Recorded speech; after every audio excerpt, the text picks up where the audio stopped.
हाँ, ये जो यूनान कश्ती हादसा हुआ था, एक मानावाला का लड़का था, वो उसमें जाँ बहक हुआ था। तो मैं खुद उसके फैमिली के पास गया तो पता चला कि उसने अपना ज़ेवर भी बेचा है और अपना मकान भी बेचा है और बच्चे को पैसे दिए हैं। अच्छा, फिर वो कहते हैं कि वो इंस्टॉलमेंट में भी लेते हैं बाज़ एजेंट्स पैसे। वो कहते हैं बस आने चाहिए पैसे। पहले 15 लाख रुपए दिए, फिर 15 लाख दिए। अब जब उसकी डेथ होने के बाद भी गुजरांवाला से एक एजेंट की कॉल आ रही है कि 15 और दें। डेड बॉडीज नहीं वापस आ सकती। नहीं आ सकती। कई एक ऐसे केसेस हैं जो मैंने खुद स्टडी किए हैं कि बंदा वहां पहुंच गया। अच्छा, एक और बड़ा भयानक कारोबार इसमें हो रहा है जिसको हम ये ह्यूमन ट्रैफिकिंग के हवाले से बात कर रहा हूं। थाईलैंड भिजवा रहे हैं, थाईलैंड में जाके बंदा किडनैप हो जाता है। प्लान ये वाकई ये पिछले दिनों केस भी आया हुआ था। बर्मा, हाँ, 15-15 लाख रुपया दे के यहां से जा रहे हैं, कॉल सेंटर के हवाले से जा रहे हैं, किडनैप होके बर्मा पहुंच रहे हैं और फिर 15-15, 20-20 लाख रुपया तावान अदा करके चंद लोगों को वापस पाकिस्तान लाया गया। और वहां जाके कर क्या रहे हैं? स्कैम। लड़की बन के लड़कों को फंसाना, उमरा को फंसाना और फिर उनके बैंक अकाउंट्स खाली करने। तशद्दुद किया जाता है वहां पे। हाँ, ये केस तो ऐसा भी आया था कि जैसे ही एयरपोर्ट से उतरते हैं, एयरपोर्ट पे लैंड करते हैं, बाहर निकलते हैं तो उनके बंदे खड़े होते हैं, वो उसको पकड़ लेते हैं, उसका मोबाइल ले लेते हैं और उसके साथ फिर गैर इंसानी सलूक जो है वो किया जाता है। देखिए सर, हमारे यहाँ पे ह्यूमन ट्रैफिकिंग के हवाले से पाकिस्तान में जो भिखारी माफिया है, ये पाकिस्तान की सबसे बड़ी इंडस्ट्री है। ये बिलियन डॉलर्स इंडस्ट्री है सर। अदादो शुमार के मुताबिक 38 लाख लोग जो है वो इस वक्त इस कारोबार में है। 38 लाख। और ये बाहर जाके भीख मांगते हैं। बाहर जाके भीख मांगते हैं, विद इन पाकिस्तान ये भीख जो अभी मांगते हैं। सऊदीया से डिपोर्ट हुए, जी। हम पाकिस्तान की तरफ भी आते हैं, जो जो हमने जिक्र किया। मैं वही बताने लगा कि ये पाकिस्तान में जो भिखारी माफिया था, इन लोगों ने एक तो अपनी फैमिलीज बाहर लेके गए और फिर अपनी फैमिलीज में ऐसे बच्चों को भी साथ लेके गए जिनका वो जो कि उस फैमिली ट्री में शामिल नहीं थे, यानी किसी और के बच्चे। किसी और के बच्चे थे। ये देखें ना, ये था बुनियादी तौर पे जो वहां जाके चीजें खुली, जो पासपोर्ट्स में उनकी एंट्रीज हुई। अब चूंकि सिस्टम जो है ना सर बहुत जदीद हो चुका है। हाँ, बिल्कुल। पाकिस्तान का सिस्टम भी बहुत जदीद हो गया है और इंटरनेशनली भी हमारे साथ वेल कनेक्टेड सिस्टम है। फौरन पता चल जाता है, नादरा का रिकॉर्ड जो है वो अप टू डेट हो चुका है। पता चल जाता है कि ये 4 बच्चे थे, ये 6 कैसे हो गए। ये चीजें वहां फिर मंजरे आम पे आई। यही चीजें यहां पाकिस्तान में भी हो रही थी। अब बड़े पैसे के चक्कर में, बड़े लालच के चक्कर में आपने सऊदीया का रुख किया, यूएई का रुख किया। तो ये ज्यादा लालच किस मुल्क का देते हैं एजेंट्स, कहाँ पे ले जाने का? सर, ये हमेशा से ही पहले अरब ममालिक का था और उसके बाद फिर नौजवान जो नस्ल है जिसे आप जेन-ज़ी कहते हैं, वो यूरोप के ख्वाब देखने लगे। हाँ, तो इटली सरे फहरिस्त आता है इसमें। इटली सरे फहरिस्त आता है इसमें, और वो दीगर इसके तमाम यूरोपीय ममालिक। और ये डंकी के लिए रास्ता चूज करते हैं पाकिस्तान से ईरान, फिर उसके बाद टर्की, फिर यूनान और फिर इटली। लेकिन इसमें वीज़ास के जरिए भी लोग गए हैं। अच्छा, हाँ, अच्छा, डंकी में वीजा नहीं होता। डंकी में वीज़ा नहीं है, सिर्फ पैसे हैं। सिर्फ पैसे हैं। यहां से आप ईरान गए, हाँ, वीज़ा से लीगली गए, और फिर वहां पे आगे जाके आपको डंकी सिस्टम। वो तो कहते हैं सहरा में इतना पैदल चलाया जाता है इन लोगों को कि ये पानी भी नहीं दिया जाता। 4-4, 5-5 दिन पैदल, भूखे प्यासे। अच्छा, अव्वलीन सतह पे एक डंकी लगती थी जिसका शायद आपके भी इल्म में होगा कि पोर्ट से, अपने सी से, अपने ही मुल्क के दूसरे किनारे पे, समंदर के किनारे उतार दिया जाता था, दिखा के कि वो सामने जो रोशनी है यहां से आपने पैदल जाना है, आप दुबई पहुंच गए। ओके, ठीक है। ठीक है जी। ये तो आम वाकयात हुए और ये आज भी हो रहे हैं।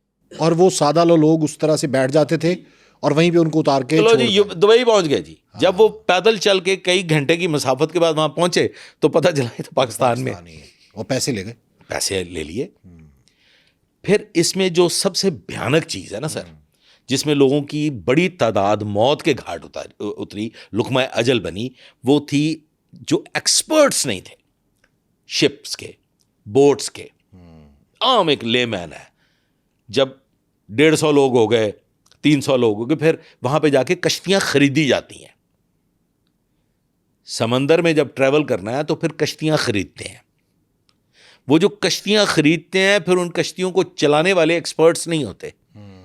वो जब समंदरी तूफानों में मद्दोजज़र में वो कश्तियां जब फंसती हैं और वो बड़ी मतलब फारग सी कश्तियां होती हैं, सस्ती सी, कोई इतनी अच्छी कश्तियां भी नहीं होती, वो फिर बाज़ औक़ात बीच समंदर के ख़राब भी हो जाते। तो ये जो भी वाकई यूनान कश्ती वाला हुआ था उसमें के 150-200 की कैपेसिटी होती है, 400 लोग बिठा देते हैं, 300 लोग बिठा देते हैं, तादाद ज़्यादा। और कहते हैं वहां पे गनमैन खड़े होते हैं इनके, कोई बोल भी नहीं सकता। वो जो कश्ती है, हाँ, वो कश्ती यूनान के साहिल पे पहुंच चुकी थी।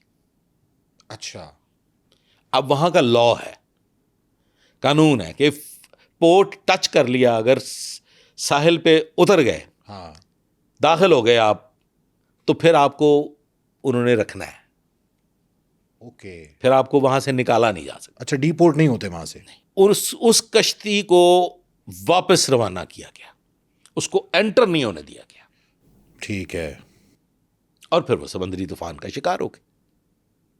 This is what actually happened. इसी तरह से अब जो सबसे खतरनाक चीज है वो ये है कि हमारे यहां से नौजवान लड़कियों के धंधा किया जा रहा है। आपके जो अमारात, अगर आपके इल्म में हो, बिल्कुल सही है, डांस क्लब्स में, डांस और क्लब्स मसाज में, सेंटर्स में। अच्छा, अब यहां से लड़कियां जाती हैं, 1% बड़ी मुश्किल से वो लड़कियां हैं जिनको देख के लड़कियों के बड़े बड़े जत्थे यहां से रवाना होते हैं। और वहां पे होता क्या है, उनके पासपोर्ट कन्फिस्केट कर लिए जाते हैं, उनकी शिनाख्त कन्फिस्केट कर ली जाती है, खास अमाउंट, जुल्म की इंतहा। तो ये अभी ज्यादा हुआ है या शुरू से ऐसा है? ये सर मेरी तो जब से मैंने होश संभाला है, तब से देखा है। जब से मैंने पुलिस सर्विस ज्वाइन की, मैं तब से देखता था। ऐसे केसेस आते थे सैकड़ों। अच्छा, मैं आपको एक केस सुनाता हूँ, आपको अंदाजा हो जाएगा कि कैसे ये सारा कुछ होता है।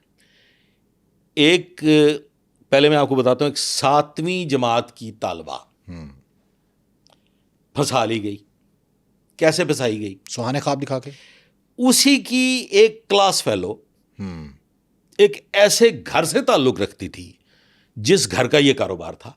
ओके, वो अच्छे खाते पीते, हाँ, अच्छे हुलिये में अच्छे बन के रही उसके साथ। वो उसको लेके जाती थी गुलबर्ग एक पार्क में, जस्ट सैर व तफरीह के लिए, हाँ, ठीक है। वॉक करने के लिए। और उसकी जो नमाइशी लिबास और उसका जो 7वीं जमात की तालबा, गौर कीजिएगा, उसको देख के वो 7वीं जमात की तालबा जो थी वो एक उठाई गिरा, एक साइकिल सवार, उसके वो साथ इश्क में मुब्तला हो गई 7वीं जमात की तालबा। ओके, गरीब लोग थे। वही बात, घर में 4 बेटियां, एक मां, 2 भाई, और सारे निकट्टू, सारे निकम्मे, बमुश्किल गुजर बसर हो रही। अब उसको देख के उसके लालच में वो इश्क में मुब्तला हुई, और वो जो शख्स था जिसके साथ वो इश्क में मुब्तला हुई वो पिंप था। वो किसी के लिए काम करता था, वो किसी के लिए और काम उसका करता। काम ही ये था कि लड़कियों को झांसे में लेके आना है। उसने लड़की को फांसा और पहले ही दिन उसको गुलबर्ग के एक अपार्टमेंट में ले जाया गया। अब मैं बताना ये चाह रहा हूं कि इसके साथ फिर आगे क्या हुआ। उसको गुलबर्ग के अपार्टमेंट में लेके जाते हैं और पहले ही दिन 6 से 7 लड़के असमत दरी करते हैं उसकी असमंदरी करते हैं। ये रिपोर्ट होता है। ठीक है। रिपोर्ट के बाद जब वो बच्ची बाजियाब करवा ली जाती है तो ये माफिया, वो लड़की एक ब्रॉथल में जानी थी और वो बादशाह उस ब्रॉथल में गई, केस होने के बावजूद। माफिया की मैं बता रहा हूं कि इनकी क्या चाल है। वो रिकवर हो गई, सारा कुछ हो गया, out of police station, out of court settlement हो गई घर वालों के साथ। लड़की ने जो भी मुंह काला किया वो तो किया सो किया, उसकी मां ने पैसे ले लिए।